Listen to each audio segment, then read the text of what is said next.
Hey everyone. So today I want to talk about how sacred geometry and consciousness and spirituality is being promoted more and more in alternative media. Foster Gamble from the Procter & Gamble family has the Thrive movement, and here he interviews the great physicist Nassim Haramein, who is bringing great information out about the flower of life, which has been found in many ancient civilizations. Sites. The Osirian temple at Abydos, Egypt. Very little writing is found in the Osirian temple. However, there is one very significant piece of information in that temple. It is a very faint but clear and precise drawing. It's not etched into the rock, it's not carved, it's burned into the atomic structure of the rock in some extraordinary way. Nassim has decoded the Osirian symbol in 3 dimensions. Since our world is not two-dimensional, it makes sense that codes relaying information about our world also wouldn't be limited to flat designs. His 3-dimensional version of the Osirian symbol starts with the vector equilibrium, a perfectly balanced force field with 12 equal energy lines radiating out. They stabilize its center like the 12 spokes of a wheel. The primary pattern of balanced energy flow around this structure is the torus.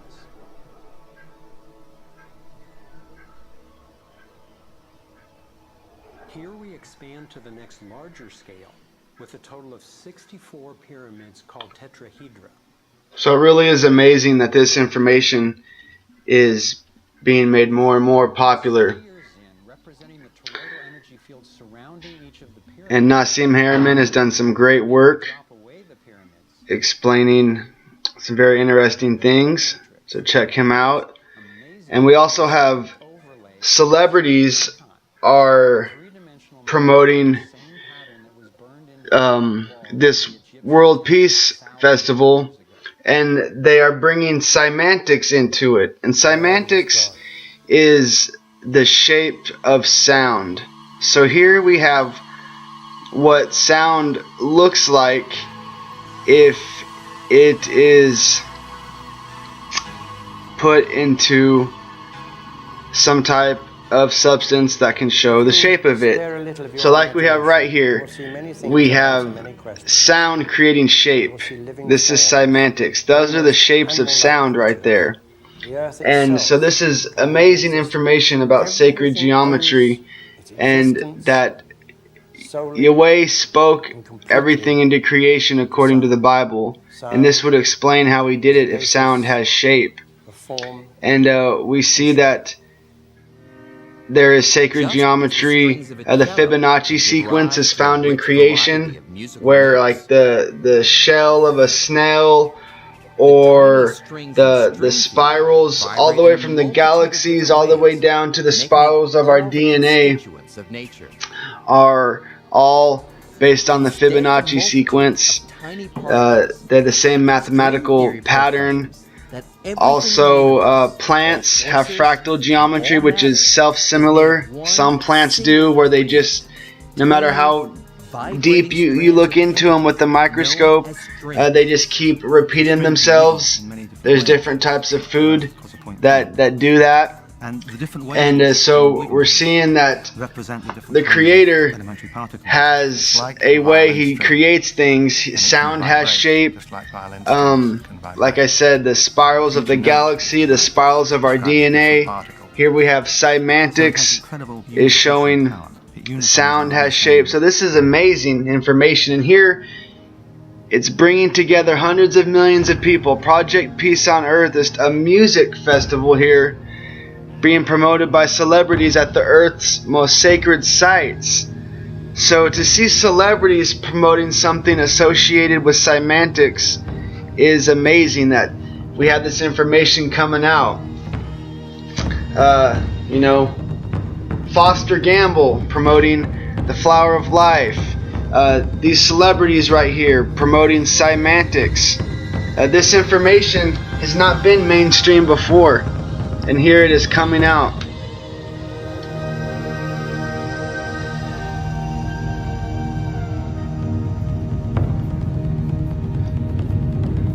Spiritually inspired musicians uniting with celebrities. Hello, I'm Mike Mitchell. I was the Senior Vice President of the Los Angeles Olympics and the Executive Producer of Live Aid, seen by over 1.5 billion people. Today it is my privilege to introduce another great... See, this man who did the Olympics and the Live Aid concert promoting peace on earth. The newscasts and newspapers are filled with accounts of children killing children. Children are afraid, losing hope in the future. Have we forgotten how to love one another? We can change these trends, but it's up to us. One of the most powerful ways to transform our thoughts and to open people's hearts is through music. It's the universal language. Music is the bridge between senses and spirit. It is a powerful healer. We can transform our world the moment we choose inner peace and service, for society is only a reflection of our collective thoughts. Our thoughts and feelings shape the way we see things and the world we create around us. They affect our hearts and our health. Our ability to give and receive love. Our sense of self-esteem. Our personal and social responsibility. Our reverence for nature. Our connection with our spiritual nature.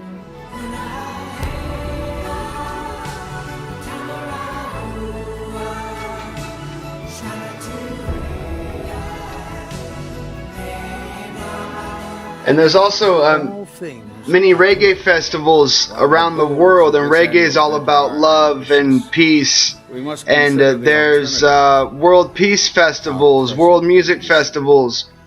And so this is definitely something that is happening. The promotion of spirituality, consciousness, world peace, celebrities like in this video here, and alternative media.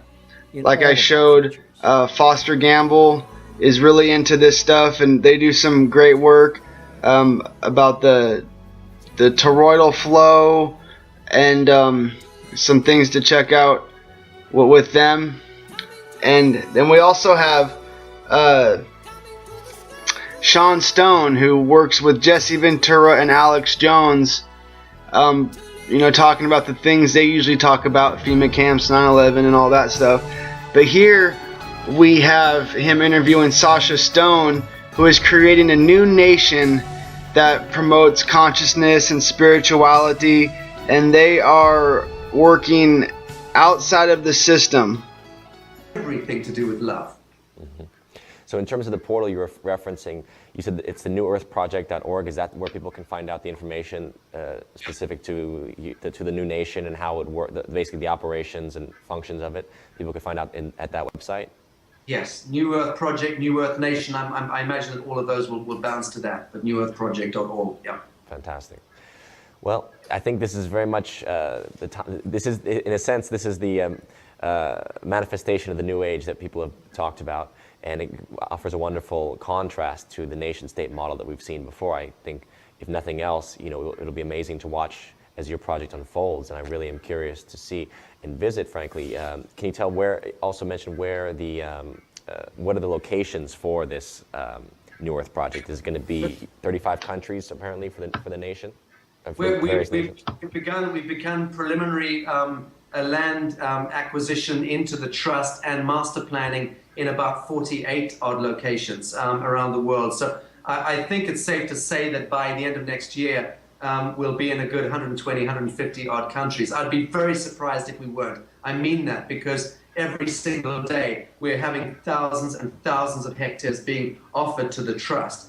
Farmers, people who own small islands, people who own their own homesteads and want to dock those assets into our zero-point economy. So the minute they release the idea of ownership over their farm or their home or their bungalow and become instead the custodian of a trust that demarcates that land holding, they are then insured for life, as their children's children will be, that no one can steal that land from them. But right now, where you think you own a farm or a piece of land, you don't own it so long as it's registered to the privately owned corporate nation state. Ultimately, you will be bulldozed off that land if it suits the business plan. And coming up right here, we have We Are Change, who talks about 9/11 and confronts politicians and the Bilderberg Group. Here, they are interviewing Alex Gray, who is very big in the consciousness community, the spiritual community, and we have We Are Change. I'm joined by Allison interviewing and Alex him. Gray, amazing spiritual visionary artists, and we're here at the studio. A very beautiful place here in upstate New York. And before getting into everything, many people use the words consciousness and spirituality. I feel like it's being thrown out all the time.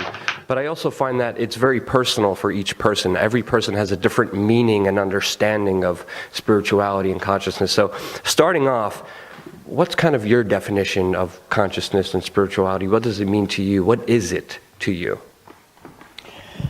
Well, consciousness, it is something that is intangible, but we all know that we're conscious. I look at your eyes and I see that you're aware. You're seeing me, I'm seeing you. We take ourselves to be conscious. When we are unconscious, we're not perceiving anything. When we are dream conscious, we're having an altered state. We've entered a fantasy world that we've created in our minds. So all of us have had these experiences. In deep sleep, no consciousness. In dreams, dream consciousness.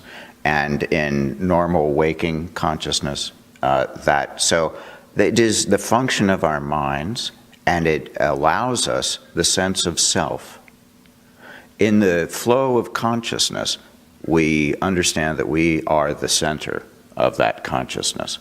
And so with this center of consciousness, if you turn within, like people in the great religions and spiritual traditions have done for millennia, and meditate, they discover a world of spirituality, an inner world where they're in contact with the creative force, the creative source. It's an inner world that you can contact. And so in that way, spirituality is any of these means that we are able to contact this inner world of contact with primordial energies and a sense of connectedness and meaning to the planet, to other people, to the source of love.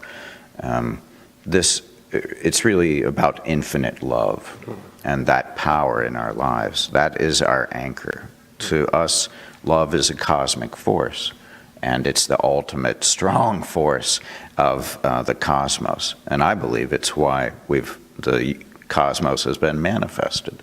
So as a conscious being, and even neuroscientists have said recently that there is nothing that is not a figment of our imagination. So our consciousness determines our reality. When I was on a DMT trip, it was pretty much told to me the same way like you described it, which is very weird. So we see the alternative media and celebrities, musicians promoting consciousness and spirituality. I just thought this was interesting to see this. Thank you all. Comment and subscribe. Peace.